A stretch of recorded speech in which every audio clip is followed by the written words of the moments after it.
le dispositif Nord-Terre de mémoire vivante, c'est un dispositif qui est en partenariat avec le Mémorial de la Shoah et l'Éducation nationale. C'est un dispositif où les enseignants sont acteurs et engagés aux côtés des collégiens. L'objectif, c'est tout simplement de faire de nos collégiens des passeurs de mémoire. Dans le cadre du projet, on a bénéficié de formations, des conférences qui étaient particulièrement intéressantes et riches et qui nous ont aidés à construire nos séances avec les élèves. La mémoire de la Shoah, ce n'est pas un processus linéaire. Emmener des élèves à Auschwitz, c'est un coût. Les familles ne sont pas forcément prêtes à mettre cet argent pour un voyage mémoriel. Et là, le fait que tout soit pris en charge par le département, ça a incontestablement aidé à mettre en place le projet.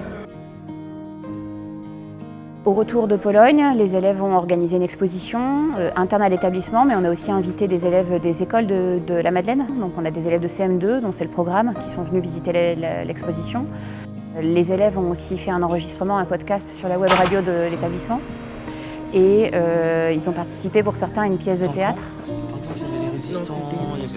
Il y avait différents. Je pense qu'il y a eu une vraie prise de conscience sur l'ampleur du génocide et sur sa préméditation.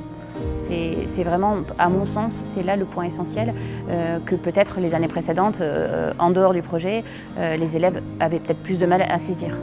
Et là où des témoins pouvaient leur parler en chair et en os, et maintenant de moins en moins, ça devient indispensable de pouvoir se rendre sur place. L'aboutissement d'un travail entrepris avec vos professeurs sur l'histoire de la Seconde Guerre mondiale et plus précisément de la Shoah.